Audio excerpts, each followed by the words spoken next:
Hey guys, welcome back. We're reading The One Thing by Gary Keller. We're still in part 1, which is the lies.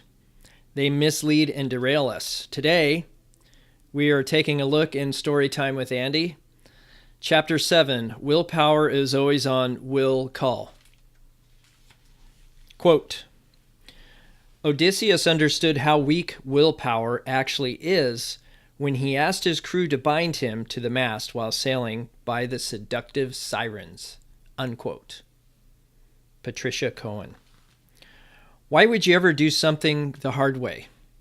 Why would you ever knowingly get behind the 8-ball, deliberately crawl between a rock and a hard place, or intentionally work with one hand tied behind your back? You wouldn't. But most people unwittingly do it every day. When we tie our success to our willpower without understanding what that really means, we set ourselves up for failure, and we don't have to. Often quoted as a statement about sheer determination, the Old English proverb, where there's a will, there's a way, has probably misled as many as it has helped. It just rolls off the tongue and passes so quickly through our head that few stop to hear its full meaning. Widely regarded as the singular source of personal strength, it gets misinterpreted as a cleverly phrased, one-dimensional prescription for success. But for will to have its most powerful way, there's more to it than that. Construe willpower as just a call for character, and you miss the other equally essential element, timing. It's a critical piece. For most of my life, I never gave willpower much thought. Once I did, it captivated me. The ability to control oneself, to determine one's actions, is a pretty powerful idea. Base it on training, and it's called discipline. But do it because you simply can, that's raw power. The power of will. It seems so straightforward. Invoke my will, and success was mine. I was on my way. Sadly, I didn't need to pack much, for it was a short trip. As I set out to impose my will against defenseless goals, I quickly discovered something discouraging. I didn't always have willpower. One moment I had it, the next, poof, I didn't. One day it was AWOL, the next, bang, it was back at my beck and call. My willpower seemed to come and go as if it had a life of its own. Building success around full-strength, on-demand willpower proved unsuccessful. My initial thought was, what's wrong with me? Was I a loser? Apparently so. It seemed I had no grit, no strength of character, no inner fortitude. Consequently, I gutted it up, bore down with determination, doubled my effort, and reached a humbling conclusion. Willpower isn't on will call. As powerful as my motivation was, my willpower wasn't just sitting around waiting for my call, ready at any moment to enforce my will on anything I wanted. I was taken aback. I had always assumed that it would always be there, that I could simply access it whenever I wanted to get whatever I wanted. I was wrong. Willpower is always on will call is a lie. Most people assume willpower matters, but many might not fully appreciate how critical it is to our success. One highly unusual research project revealed just how important it really is. Toddler torture. Yikes. In the late 60s and early 70s, well, that's probably why, researcher Walter Mischel began methodically tormenting 4-year-olds at Stanford University's Bing nursery school. More than 500 children were volunteered for the diabolical program by their own parents, many of whom would later, like millions of others, laugh mercilessly at videos of the squirming, miserable kids. The devilish experiment was called the marshmallow test. It was an interesting way to look at willpower. Kids were offered one of 3 treats: a pretzel, a cookie, or the now infamous marshmallow. The child was told that the researcher had to step away, and if he could wait 15 minutes until the researcher returned, he'd be awarded a second treat. 1 treat now or 2 treats later. Mischel knew they'd designed the test well when a few kids wanted to quit as soon as they explained the ground rules. Left alone with a marshmallow they couldn't eat, kids engaged in all kinds of delay strategies, from closing their eyes, pulling their own hair, and turning away, to hovering over, smelling, and even caressing their treats. On average, kids held out less than 3 minutes, and only 3 out of 10 managed to delay their gratification until the researcher returned. It was pretty apparent most kids struggled with delayed gratification. Willpower was in short supply. Initially, no one assumed anything about what success or failure in the marshmallow test might say about a child's future. That insight came about organically. Mischel's 3 daughters attended Bing Nursery School, and over the next few years, he slowly began to see a pattern when he'd ask them about classmates who had participated in the experiment. Children who successfully waited for the second treat seemed to be doing better, a lot better. Starting in 1981, remember this was in the 60s and 70s when that test was done, when that experiment was done. 1981, Mischel began systematically tracking down the original subjects. He requested transcripts, compiled records, and mailed questionnaires in an attempt to measure their relative, academic, and social progress. His hunch was correct. Willpower, or the ability to delay gratification, was a huge indicator of future success. Over the next 30-plus years, Mischel and his colleagues published numerous papers on how high delayers fared better. Success in the experiment predicted higher general academic achievement, SAT scores that were on average 210 points higher, higher feelings of self-worth, and better stress management. On the other hand, low delayers were 30% more likely to be overweight and later suffered higher rates of drug addiction. Wow, shocking. When your mother told you all good things come to those who wait, she wasn't kidding. Willpower is so important that using it effectively should be a high priority. Unfortunately, since it's not on will call, putting it to the best use requires you to manage it. Just as with the early bird gets the worm and make hay while the sun shines, willpower is a timing issue. When you have your will, you will get your way. Although character is an essential element of willpower, the key to harnessing it is when you use it. Renewable energy. Think of willpower like the power bar on your cell phone. Every morning you start with a full charge. As the day goes on, every time you draw on it, you're using it up. So as your green bar shrinks, so does your resolve. And when it eventually goes red, you're done. Willpower has a limited battery life. I'll say that again. Willpower has a limited battery life, but can be recharged with some downtime. It's a limited but renewable resource. Because you have a limited supply, each act of will creates a win-lose scenario where winning in an immediate situation through willpower makes you more likely to lose later because you have less of it. Make it through a tough day in the trenches, and the lure of late-night snacking can become your diet's downfall. Everyone accepts that limited resources must be managed, yet we fail to recognize that willpower is one of them. Go figure. We act as though our supply of willpower were endless. As a result, we don't consider it a personal resource to be managed, like food or sleep. This repeatedly puts us in a tight spot, for when we need our willpower the most, it may not be there. Stanford University professor Shiv research shows that how fleeting our willpower can be. He divided 165 undergraduate students into 2 groups and asked them to memorize either a two-digit number or a 7-digit number. Seems pretty straightforward. Both tasks were well within the average person's cognitive abilities, and they could take as much time as they needed. When they were ready, students would then go to another room where they would recall the number. Here's the kicker. Along the way, they were offered a snack for participating in the study. There were two choices for snack. One was a chocolate cake, the other a bowl of fruit salad. Guilty pleasure or healthy treat. Students asked to memorize the 7-digit number were twice as likely to choose cake.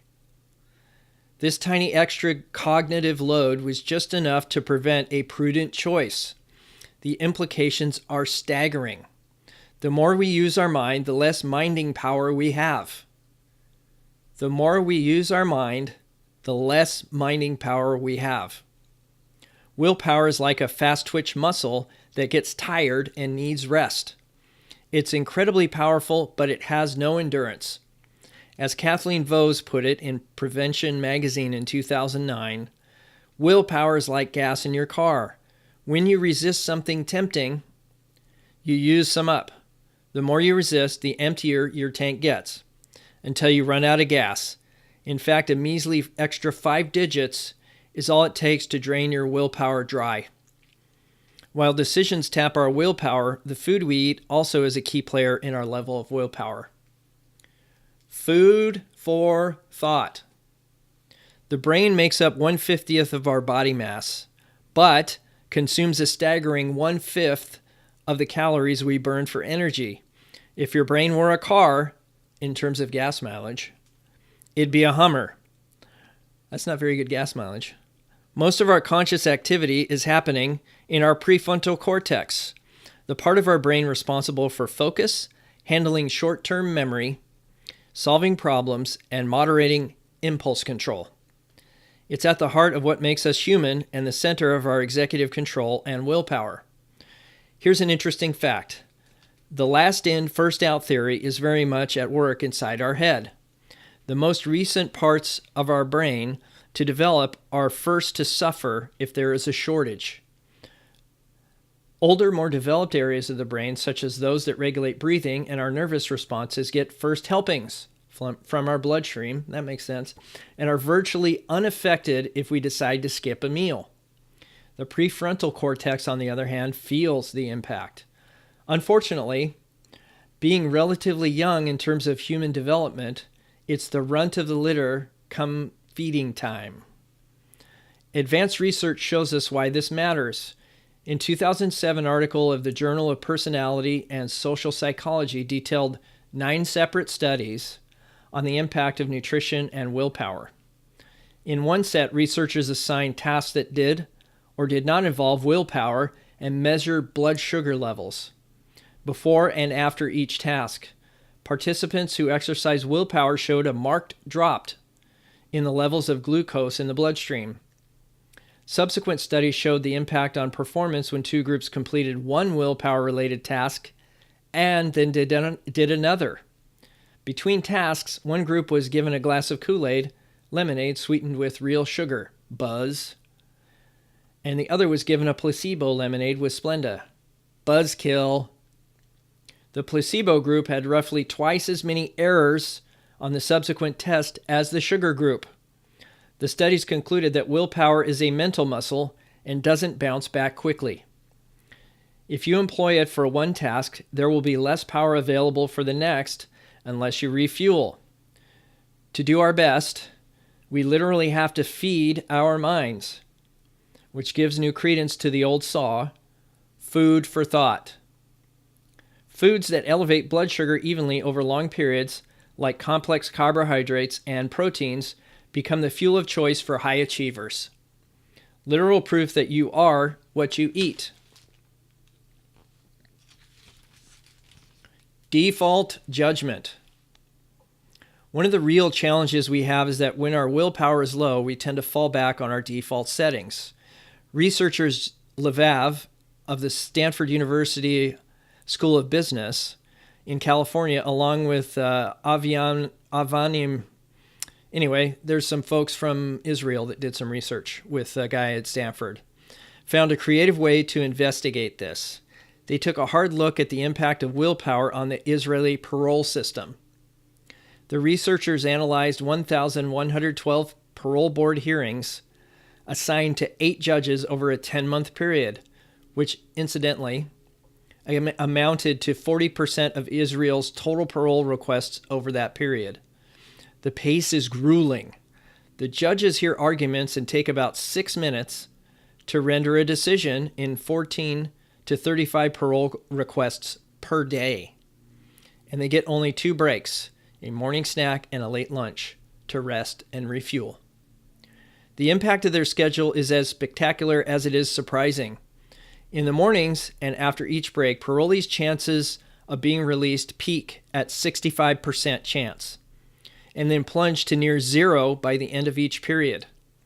The results are most likely tied to mental toll of repetitive decision-making. These are big decisions for the parolees and the public at large. High stakes and the assembly line rhythm demand intense focus throughout the day.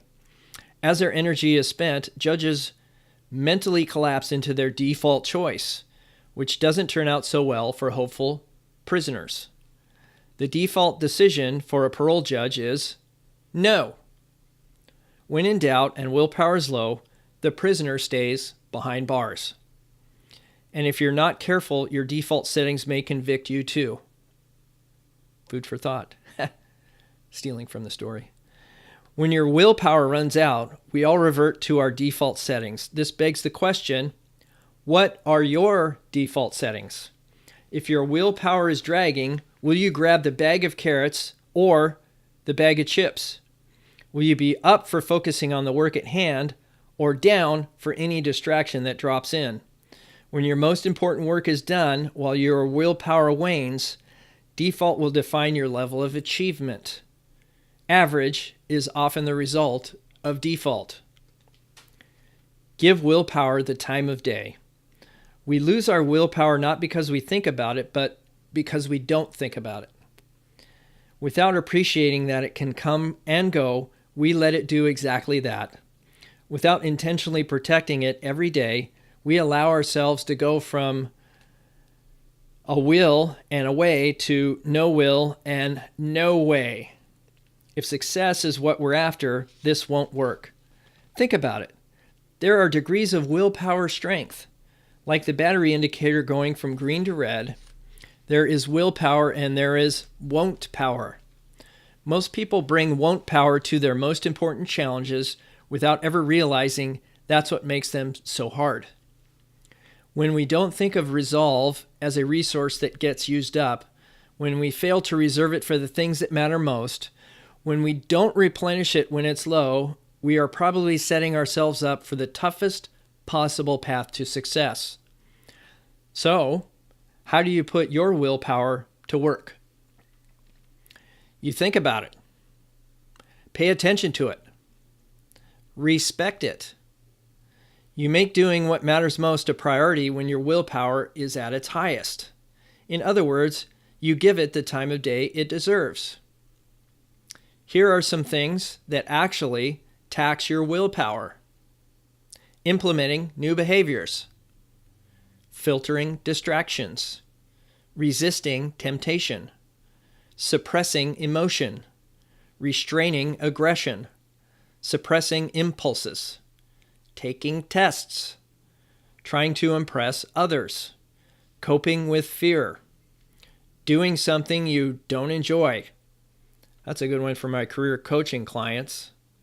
Selecting long-term over short-term rewards. Every day, without realizing it, we engage in all manner of activities that diminish our willpower.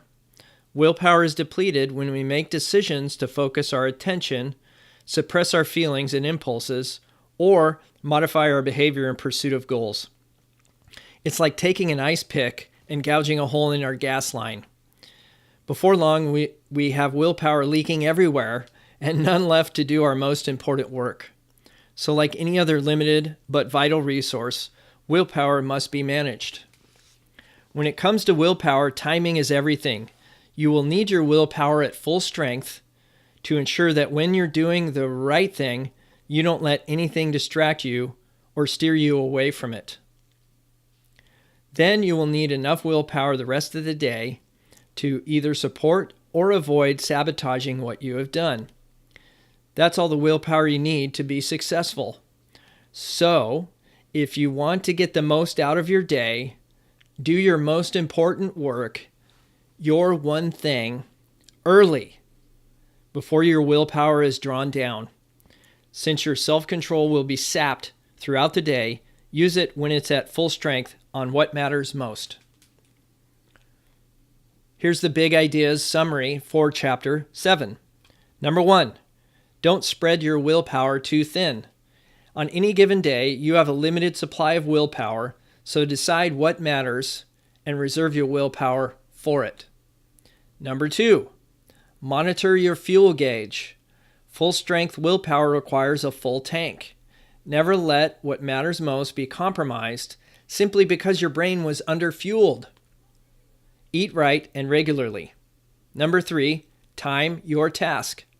Do what matters most first each day when your willpower is strongest. Maximum strength willpower means maximum success. So that's the summary of big ideas. Don't fight your willpower. Build your days around how it works and let it do its part to build your life. Willpower may not be on will call, but when you use it first on what matters most, you can always count on it. So, what did I learn? I learned delayed gratification makes a difference. Doing what's important first and early makes a difference. And staying powered up with the right foods, proteins, and complex carbs. So what did you learn? Leave a comment down below. I'd be happy to hear about it. Like, share, and subscribe, please. And let me know what book you want to read next. We still have quite a few chapters in The One Thing by Gary Keller. And this is Storytime with Andy, and I appreciate you spending a little time with me. All right, guys. We'll see you in Chapter 8. Take care.